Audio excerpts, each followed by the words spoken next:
Bonjour Véronique, bonjour à tous. Bonjour Iris. Vous êtes nombreuses à vous poser la question, comment se comporter avec un homme qui a peur de l'engagement? Alors on va commencer par comprendre ce que c'est, comment le reconnaître les signes, et puis on va aborder les solutions. Donc restez avec nous jusqu'au bout. Alors, quels sont les signes? Et à ne pas les confondre avec les signes d'un désintéressement. Voilà. Oui, alors un homme qui fuit l'amour, qui a peur de l'engagement, vous êtes vraiment nombreuses à me témoigner que vous êtes concernées par ce sujet. On appelle ça souvent les chauds-froids. Tu sais, j'aborde, je mets de l'énergie dans la relation. Ça peut s'appeler aussi le love bombing si c'est un début de relation. Et après, je commence à me retirer, à être un peu ambivalent. Je fais un pas en avant, un pas en arrière.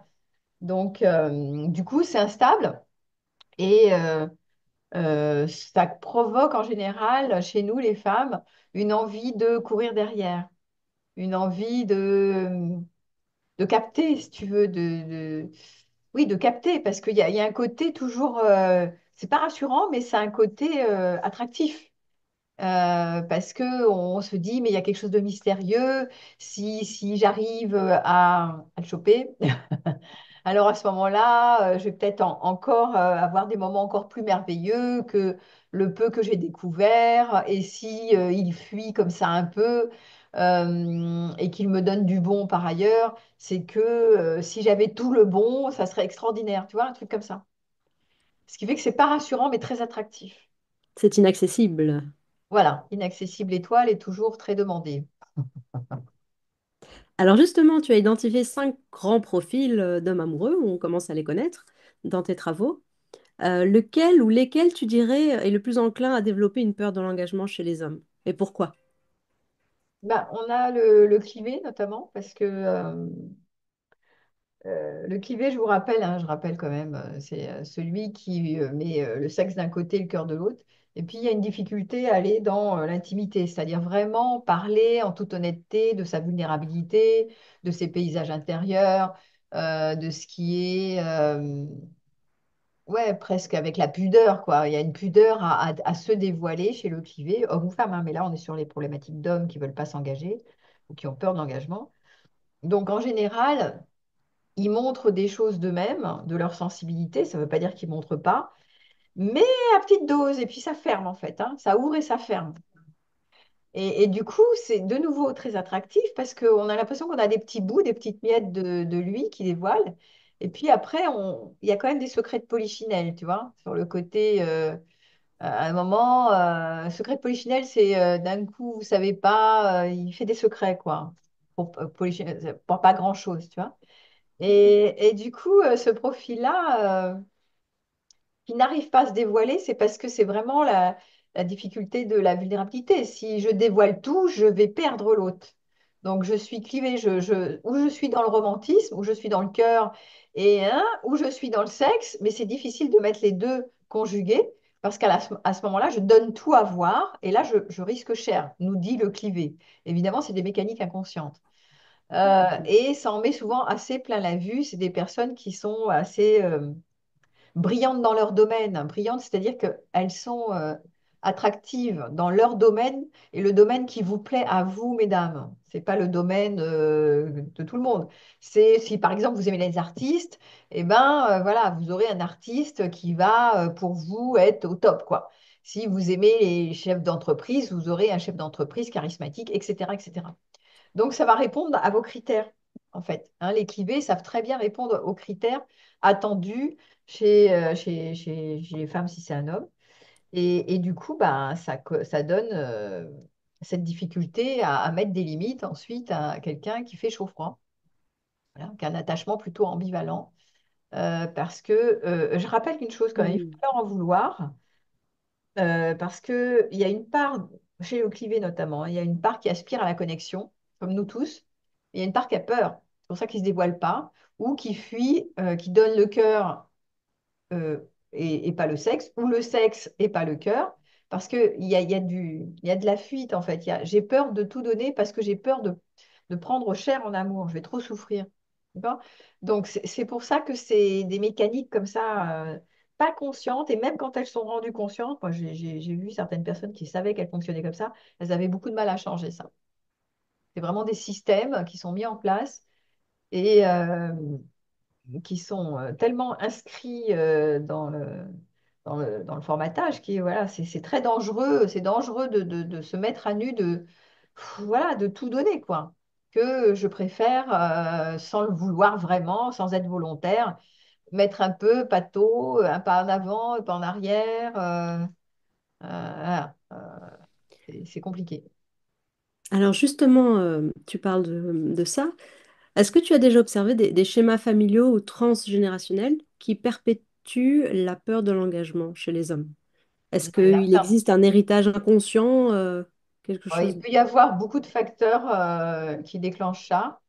Ça peut être effectivement, si tu prends le transgénérationnel, euh, euh, un homme qui doit ne pas décevoir les femmes, un homme, tu vois, un modèle patriarcal. Je dois être un homme et je dois satisfaire les femmes. Tu vois. Mm. Et donc à ce titre-là, les femmes ont beaucoup d'attentes et d'exigences, elles vont m'engloutir. Donc c'est la peur de la femme.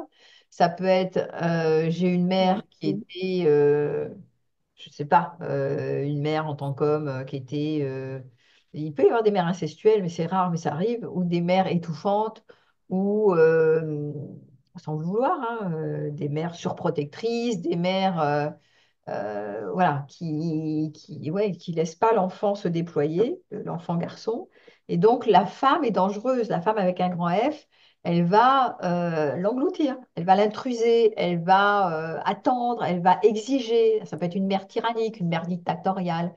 Il peut y avoir des lignées comme ça, hein, de femmes reines-mères, comme ça, dans ces petits garçons qui peuvent avoir peur de l'engagement. Mais il y a en général, j'ai pas parlé là, j'ai parlé du clivé, mais ça peut être aussi le frileux qui a du mal à s'engager parce qu'il y a la peur. Il y a la peur de se montrer et d'être connecté à l'autre. Parce que si je me connecte, je risque de prendre cher, puisque il y a eu des dégâts avant dans mon histoire Mm. familiale ou dans ma propre histoire. Donc, je ne vais pas me connecter complètement, totalement. Je vais me connecter un peu et après, je me retire. Hein, voilà, j'avance et je recule. Voilà. Il peut y avoir pas mal de... Là, j'ai donné quelques idées, mais il peut y avoir Oui.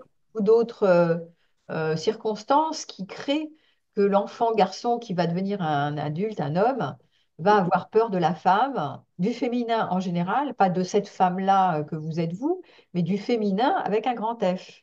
Et donc régler son compte à la femme sans le vouloir vraiment, puisqu'il y a une aspiration, il y a une part, c'est pour ça qu'il y a du love bombing, et puis au départ tout va bien, parce qu'il y a une part qui aspire à la connexion profonde et durable, comme tout un chacun. Mais après se soulève la mécanique que j'ai peur et l'anticipation que la femme va être un objet dangereux. Oui. Et justement, ce type de pensée que la relation, c'est pour la fusion, pour la connexion, est-ce que finalement, ça n'alimente pas la peur? Ah bah si, si, la peur d'être englouti, il y a à la fois le désir de fusionner comme nous tous, hein, Parce qu'on a tous, exactement, on et a on tous a ce tous ce désir de désir de fusionner. fusionner, de se compléter, d'aller au calme en fait, d'aller à la paix par la fusion. Et à la fois, c'est la plus grande peur pour certains. Là, on est sur les Hmm. hommes, hein. Il y a des hommes qui ont très peur des femmes, en fait, de se perdre là-dedans. Et surtout, ici, le cliché, c'est souvent vu que les femmes vont devenir, entre guillemets, des hystériques. Enfin, elles vont être des sorcières. Elles vont attendre 10 fois trop. Elles vont être exigeantes. Elles vont être intrusives. Elles vont mener la vie dure. Elles vont être autoritaires. Elles vont empêcher d'être libres. Elles vont plein de trucs, en fait. C'est des anticipations et des projections. Donc, au départ, en général, tout va bien, hein. Et puis, assez rapidement, on voit, ou ça dépend des hommes qui ont peur, qui se comportent comme ça en ayant peur de l'engagement. Assez rapidement, on voit apparaître des signes comme quoi le couple peut être vu comme quelque chose d'enfermant. Mais c'est même pas, tu vois, c'est la représentation du couple. C'est pas forcément cette femme-là, hein. Un peu plus si cette femme, il sent qu'elle a des demandes ou qu'il imagine qu'elle a des attentes de couple ou des attentes de je sais pas quoi, de l'empêcher d'être libre sexuellement ou genre ce que j'en sais, moi, ou de prendre sa liberté. Parce qu'il y a souvent cette représentation du couple qui est vue comme enfermant. Je veux fusionner, mais l'autre ne doit pas m'empêcher d'être libre. Et là, et ben là, ça va vite bloquer, quoi. Enfin, on va voir un pas en avant, deux pas en arrière. Et puis, on est aussi dans une société. Alors ça, c'est plus sociétal. C'est je veux renoncer à rien, on veut tout avoir. On en avait déjà parlé la dernière fois. Ça se conjugue aussi avec ce côté un peu ado non fini, tu vois, toute puissance de l'ado, qui est je veux renoncer à rien, je veux pas qu'une femme m'empêche d'eux. Si on vit trop sous le même toit tout le temps, elle va m'empêcher de faire ce que j'aime quand je veux, mais pas forcément d'aller voir ailleurs, hein. Juste de faire ce que j'ai envie quand j'en ai envie, tu vois. Mais tout à fait. Là, tu anticipes exactement ma prochaine question, qui était justement sur finalement notre société occidentale qui valorise la performance et l'autonomie. Et je me demandais, est-ce que ces injonctions-là de performance, d'autonomie, est-ce que ça peut être lié à cette peur? Ah bah oui, alors l'autonomie, oui, parce que là, c'est de l'extrême. Bah oui, c'est l'extrémiste autonome. Mm. Je veux pas avoir de compte à rendre. Mais je dis souvent que, en fait, L'indépendance à tout prix. mais oui, mais j'ai peur d'être dépendant, donc je préfère ne pas être tellement en contact avec, parce que sinon je vais tomber dans toi. Ça, c'est le Mm. contrôle dépendant qui est dépendant. Si j'y vais, je vais me perdre là-dedans, l'autre va attendre tout, je sais pas quoi. Et en fait, non, parce que quand tu sais parler en clair au fur et à mesure, et que tu dis ça c'est OK, ça c'est pas OK, ou ça c'est pas tout à fait OK, mais on va le voir différemment, tu vois. Si tu sais négocier, si tu sais communiquer au fur et à mesure en clarté, normalement, tu n'as pas tellement de problèmes. Il n'y a pas besoin de projeter que l'autre va t'enfermer, va exiger, va être un tyran, va t'empêcher d'être libre, ou va te rendre dépendant. Ça, c'est pas vrai. L'autre peut pas te rendre dépendant. Souvent, si tu sais communiquer, mettre tes limites au fur et à mesure. Ça, c'est une Oui. fausse idée. Donc, on voit ici, pour ceux qui ont peur de l'engagement, c'est vraiment une anticipation, un imaginaire, et probablement un vécu avec un parent et puis d'autres partenaires, que je ne sais pas vraiment être au clair sur me dire ce que je veux et ce que je veux pas. J'ai peur de blesser, j'ai peur de fâcher, j'ai peur de me faire engloutir, je dois me suradapter. Donc, je ne sais pas vraiment mettre mes limites. Et du coup, ne sachant pas faire ça, voilà, je me fais attraper à l'endroit où j'imagine que l'autre a plein d'attentes sur moi et qui va m'empêcher d'être libre. Tu vois, ça c'est le truc de l'autonomie. Quant à la performance, ça c'est encore un autre point que tu as soulevé, où il faut réussir le couple. Ici, il faut être des performants dans le couple. Donc, il faut être un bon, une bonne, ici, quelqu'un, je ne sais pas, si tu veux faire un couple et que l'autre, c'est l'heure de faire un couple en étant un couple parental, et que tu te dis, oui, mais bon, je serais peut-être pas à la hauteur de la fonction père, par exemple, parce que j'ai eu un père, je sais pas quoi, qui était complètement nul, et donc moi, il faut que je sois à la hauteur d'être un super papa, et j'y arriverai jamais. Et donc voilà, donc ça peut bugger là-dessus aussi, tu vois.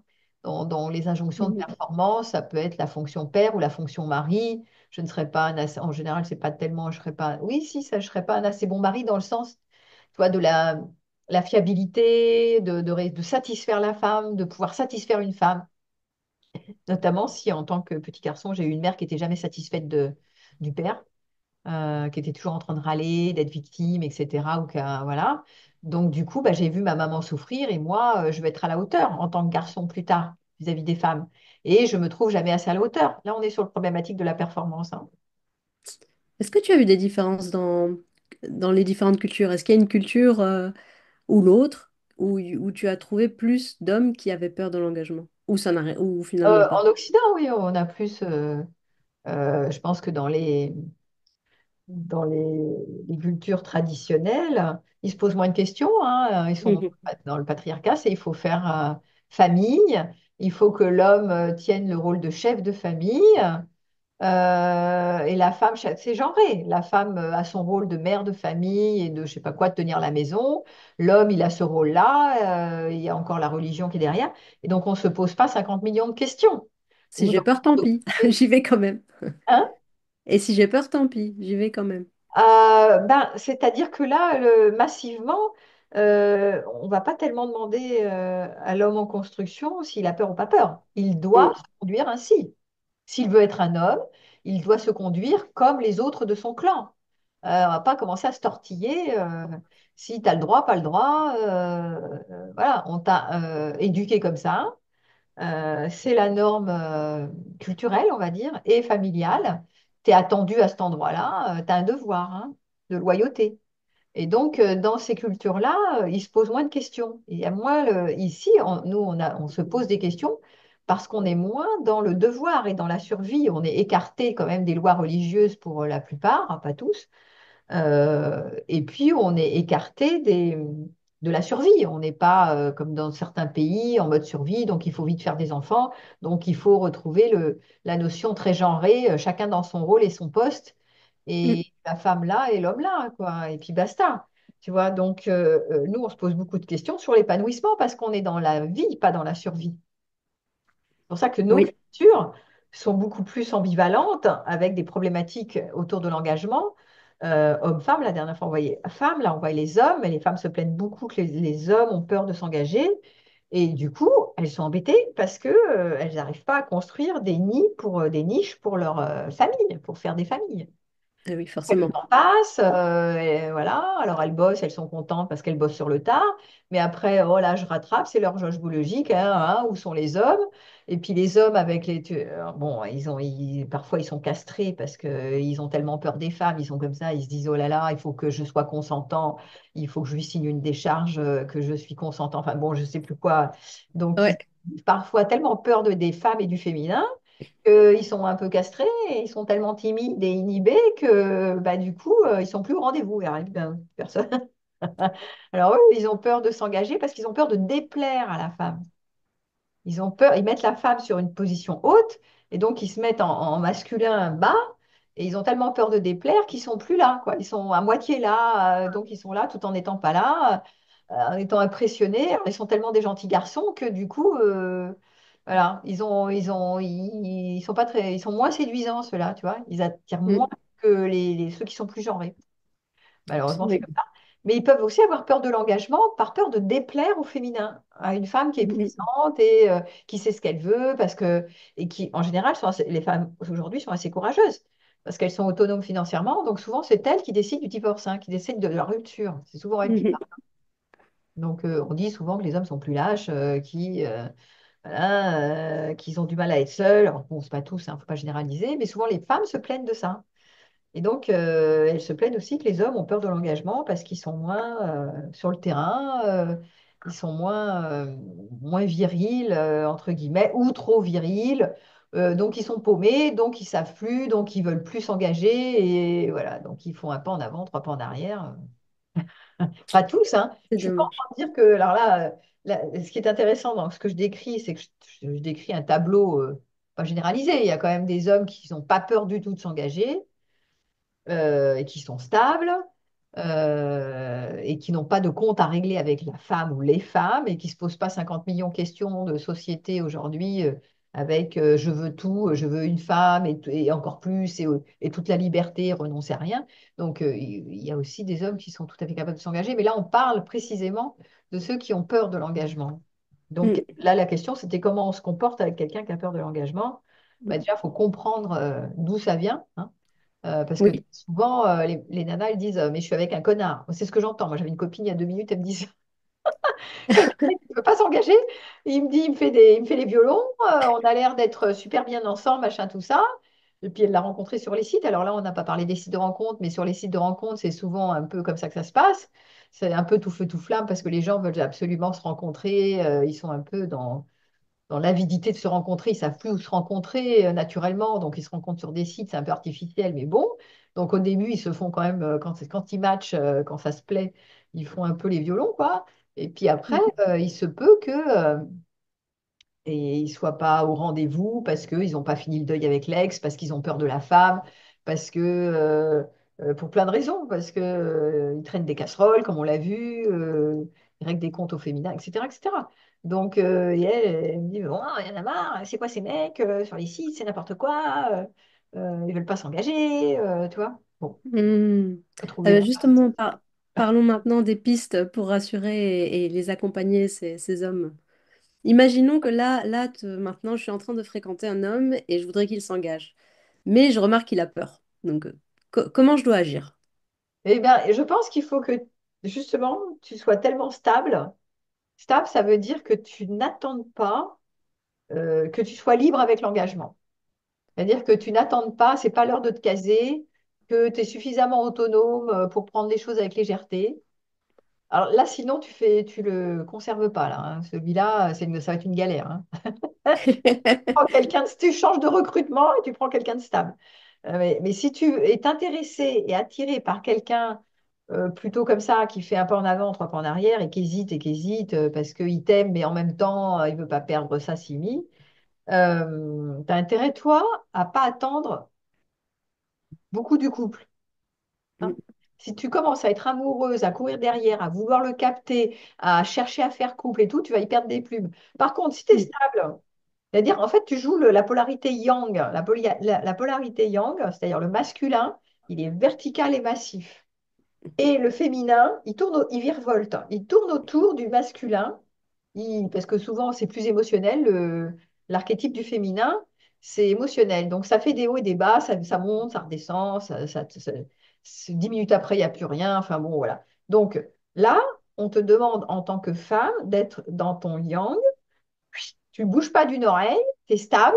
Et ici, le masculin, c'est-à-dire l'homme en face, il est dans son féminin, c'est-à-dire qu'il virevolte. Un coup oui, un coup non, un coup blanc, un coup noir, un coup je veux pas, un coup là là.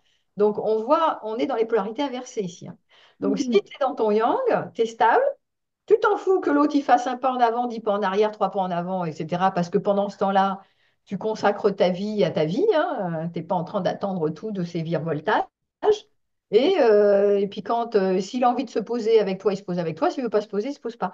Ce n'est pas ton problème. Parce que tu ne dépends pas de cette relation. Tu n'attends pas tout de cette relation. Tu es dans ta Donc verticalité. ça voudrait Voilà. Donc, dire, si je comprends ouais, je bien, du t'écoute. coup, ça voudrait dire que la peur de l'engagement, tu penses que c'est plutôt une énergie et yin, une énergie féminine. C'est l'instabilité. La peur de Mhm. l'engagement, c'est j'ai envie, j'ai peur. Donc c'est instable. C'est pas quelqu'un qui dit bah oui, banco, allez, on s'entend super bien, il y a plein de points qui matchent, allons-y. Et puis si ça se passe mal, on verra plus tard, au fur et à Mhm. mesure. Mais il n'y a pas de fermeture à l'engagement dès le départ. Les hommes qui sont fermés à l'engagement, qui font oui, puis très vite, un pas en arrière, avec des hésitations, des doutes, des silences, des je sais pas quoi, ou des paroles comme quoi oui, mais le couple, ça va être compliqué, oui, mais on sait jamais, tati tata. Bah là, c'est instable. Ça fait Mhm. et oui, non, voilà. Donc on voit, c'est une polarité féminine, ça, l'instabilité. C'est Mhm. émotionnellement labile, tu vois, ça bouge, ça virevolte, ça fait tout. Et le masculin, bouge pas, tout. C'est ancré. Ça, c'est les archétypes masculin-féminin. Maintenant, Oui. je ne dis pas, si vous n'êtes pas ancré, si vous n'êtes pas aligné avec ça, ben, le faites pas, hein. Courez pas derrière quelqu'un qui a peur de l'engagement parce que vous allez vriller. Vous n'avez pas les moyens de vous offrir ce truc-là, cet homme-là. D'accord. Tu vois. Oui. Et du côté des hommes, qu'est-ce qu'ils peuvent faire, eux, pour oser avoir moins peur et oser exprimer leur authenticité dans la relation? Euh, qu'est-ce qu'ils peuvent faire? Bah, déjà, c'est vrai que le travail de thérapie, moi, je fais des stages sur les schémas répétitifs, par exemple, c'est voir les schémas qui se répètent. Là, on a vu, Mhm. hein, tu vois, les circonstances familiales, très souvent, c'est des femmes qui étaient malheureuses avec leur mari et qui ont témoigné aux petits garçons que bah, c'était pas terrible, les hommes, c'est pas terrible, quoi. Voilà. Donc, les modèles parentaux sont à examiner, hein, pour ce petit garçon qui s'est construit euh, où le parent était trop autoritaire. Enfin, on a vu, j'ai décliné. Donc, il faudrait que peut-être fasse un travail d'introspection pour voir pourquoi il en arrive à avoir si peur du féminin, comme ça. Mhm. Quelle est la représentation qu'il a du couple et du féminin, encore aujourd'hui, qui reste en trace. Et puis, ça peut être l'injonction sociétale d'être performant, de satisfaire la femme. Et c'est un peu pareil. Et d'être libre, libre, libre. Et donc là, de nouveau, mais même quand je veux être libre, libre et que j'imagine que la femme va m'empêcher d'être libre, de nouveau, je règle des comptes au féminin parce que c'est des projections. Bon. Donc, c'est vraiment important, je pense, de faire quand même un travail sur mettre au clair qu'est-ce qui se joue. Je pense pas que ça peut se faire tout seul. Et ensuite, c'est réussir à changer la perspective, changer le point de vue. C'est-à-dire que non, le féminin, une femme ne va pas forcément m'engloutir. sais pas, me tyranniser, Mhm. m'empêcher. Si je sais me positionner au fur et à mesure, si je sais aussi répondre à mes besoins et pas attendre tout d'une femme, si j'ai fait le deuil de l'ex, parce que ça aussi, si j'ai pas fait le deuil, bah, j'ai pas de place pour la nouvelle non plus. Enfin, tu vois, il y a des trucs quand même à clarifier avant de s'engager. Voilà, où j'en suis, qu'est-ce que je veux. Donc, on est sur un masculin droit, en clarté dans ses... tu Mhm. vois. Et les hommes qui ont du mal à s'engager, ils sont ce que j'ai dit, une polarité féminine en fait un peu plus exacerbée. Ils savent pas Mhm. où crécher, quoi. Et donc ça, c'est un travail à faire, hein, et quand même quelque chose à examiner de plus près, et puis changer de cette perspective, changer de point de vue. Ce qui permet d'avoir des options, c'est changer les points de vue. Tant que j'ai ces points de vue que le féminin est dangereux, je vais continuer. Il y aura une part de moi qui va bugger, hein, qui va tout le temps hésiter, hein, qui aura envie de s'engager tout en disant, oh là là, je freine des cas de fer parce qu'on ne sait jamais, on ne sait jamais. Alors ça peut durer des ans. Euh, il peut y avoir à un moment donné, avec ce partenaire-là, alors ça c'est possible aussi, quelqu'un qui a peut avoir peur de s'engager au début et qui petit à petit commence à se sentir en sécurité avec cette femme-là parce qu'il vérifie que cette femme ne va pas être, entre guillemets, dangereuse pour lui, ne va pas lui faire des crises d'hystérie, exiger. Donc il peut se détendre au fur et à mesure et c'est possible, se sentant en sécurité, passer dans j'ai peur de m'engager à je suis OK pour m'engager. Mais je dirais, c'est pile ou face, hein. Vous pouvez prendre le risque, si vous êtes accroché à un mec comme ça, de vous dire, bon, il a l'air d'avoir peur de l'engagement, mais peut-être il va se détendre un peu avec le temps, il va me faire confiance, il va se détendre un peu, ça va basculer, et peut-être pas. Et pour, dans cet exemple d'un jeune couple qui travaille là-dessus, est-ce que par exemple de faire une espèce de contrat de couple avec des clauses, ça on peut pas, là c'est notre temps pour nous, là c'est ton temps pour toi, etc. Est-ce que ça apaisera un petit peu la peur chez lui ou au contraire ça va l'aviver C'est de... pour quelqu'un, là tu parles d'un homme qui aurait peur de ne pas être libre, qu'il va se dire, Oui, oui. de faire ce que j'aime. Oui, ça peut être géré comme ça. C'est-à-dire, on va se mettre d'accord par un cadre où, ben voilà, moi je fais mes trucs, tu fais tes trucs, et comme ça, tu viens pas empiéter sur mon espace, par exemple. Ou je réponds à mes besoins, tu réponds aux tiens, enfin voilà. Bon, ça peut se gérer comme ça. Mais après, c'est pas toujours, elle va m'empêcher d'être libre, hein. Tu vois, ça peut être d'autres problématiques. La femme n'est pas fiable, donc je ne m'engage pas. Les autres m'ont trompé, machin. La femme est autoritaire. Il faut voir qu'est-ce qui l'empêche de l'engager, tu vois. Qu'est-ce qu'il y a derrière la tête. Euh, si les femmes sont pas fiables, par exemple, il peut y avoir des hommes qui ont peur de s'engager parce qu'ils sont tombés sur des femmes qui partaient, qui les laissaient tomber aussi, tu vois. Donc ils se disent, les femmes, elles sont un peu pas fiables, etc. Donc il faut voir le parcours en fait, hein, en fonction du système de croyance qui s'est installé sur pourquoi j'ai peur de m'engager. Là, je peux pas, tu vois, on peut pas parler pour tous les hommes et tous ceux qui ont peur de s'engager. Il faut quand même examiner qu'est-ce qui fait que celui-là, à ce moment-là dans sa vie, a peur de s'engager. Ça peut être aussi un deuil non fait, hein. Souvent, les hommes, ils passent de l'une à l'autre, de l'une à l'autre, et donc ils veulent pas être seuls. Et donc, du coup, qu'est-ce qui se passe, quoi? Parce que s'il n'y a pas de place dans ta vie parce que tu n'as pas fait le deuil de l'ancienne, évidemment, Ah, ta vie de deux, il oui. n'y a pas de place parce que l'autre est toujours branché sur l'autre, tu n'as pas fait le deuil. Donc, c'est des deuils escamotés. Par exemple, tu vois, il y a plein d'exemples. C'est pour ça qu'il faut déterminer à quel endroit est le problème de la peur de l'engagement, avant toute chose. Et c'est au cas par cas, donc on ne peut pas savoir. Et après, on va faire, moi, ce que je fais, c'est un diagnostic et puis un ajustement sur mesure pour un changement de perspective, voir les choses différemment. Et après, tester dans le réel avec ce partenaire-là que ben, ce à quoi je crois n'est pas vrai. Et faire le travail. Donc c'est quand même un travail qui commence par de l'introspection, Souvent. trouver de l'aide quelque part. Si on n'arrive pas à faire cette introspection assez objectivement seul, on peut trouver de l'aide avec une psy ou autre.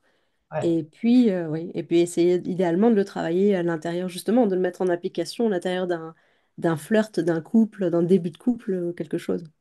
Oui, oui, parce qu'il faut quand même tester dans le réel cette compétence à s'engager qui est quand même ce qu'on cherche, hein, c'est-à-dire créer un amour durable avec une personne, quoi, de confiance, tu vois. Donc ce lien de confiance, il s'établit aussi avec le temps, il s'établit pas en 2 minutes. Si je me retire, je commence à insécuriser le lien. Je fais un pas en avant, 10 pas en arrière, j'insécurise le lien. Donc l'autre, il va commencer à être sur ses gardes, il va réagir. Tu vois, donc ça va faire des bugs dès le départ, hein. Alors après, ça fait de la passion, mais on Oui, n'est pas sur quelque chose où on commence à vraiment à lâcher un peu les armes. Mal parti, quoi, dès le départ, hein. oui, Donc voilà. Si vous avez, alors mon conseil, c'est mm, si vous êtes une femme et que vous avez de la marge, vous êtes un peu verticalisé, que vous êtes autonome dans cette période de votre vie, que vous n'attendez pas tout du couple, c'est pas l'heure de faire des gosses absolument, que bon voilà, vous n'êtes pas dans un stress énorme, tout va bien, bah, vous pouvez vous offrir des hommes et puis voir venir si petit à petit, c'est possible, hein, ils peuvent prendre confiance et puis arrêter de se dire que les femmes sont ceci, cela, ou que vous allez, je sais pas quoi, dans le futur, l'empêcher de ceci, cela. Voilà, donc ça c'est une possibilité. Par contre, si vous n'avez pas de marge, c'est pas un cadeau de vous offrir quelqu'un comme ça. c'est pas l'idéal. C'est une idée. Voilà, hein. Donc on n'a pas toujours les moyens, puis ça dépend des périodes de votre vie, ce que vous venez de vivre, de traverser globalement. Voilà. Eh ben, comme ça, c'est très clair. Voilà. Véronique, merci beaucoup. Voilà. J'encourage tout le monde, si cette vidéo vous a plu et si vous avez appris quelque chose, à vous abonner à la chaîne de Véronique, à liker, partager, comme on dit, dire en commentaire si vous vous êtes reconnu, si vous avez été face à quelqu'un qui a eu cette peur-là, ou si vous-même vous avez vécu un moment de votre vie où vous avez eu une peur de l'engagement. Ouais. Et puis aussi les articles, souvent dans les thématiques qu'on propose, j'écris aussi des articles sur mon site que vous allez trouver bah, mon nom, véroniquecohn.com. Donc, vous pouvez aussi aller visiter mon site avec tous les articles que j'ai créés, dont un qui vient de sortir qui s'appelle Le Burn-out amoureux, que vous pouvez trouver gratuitement en ligne sur mon site. Il vient d'être tout neuf d'ailleurs. Voilà. Et ben, merci à vous. Formidable. À la prochaine. Merci, merci Véronique. À la prochaine pour une prochaine thématique.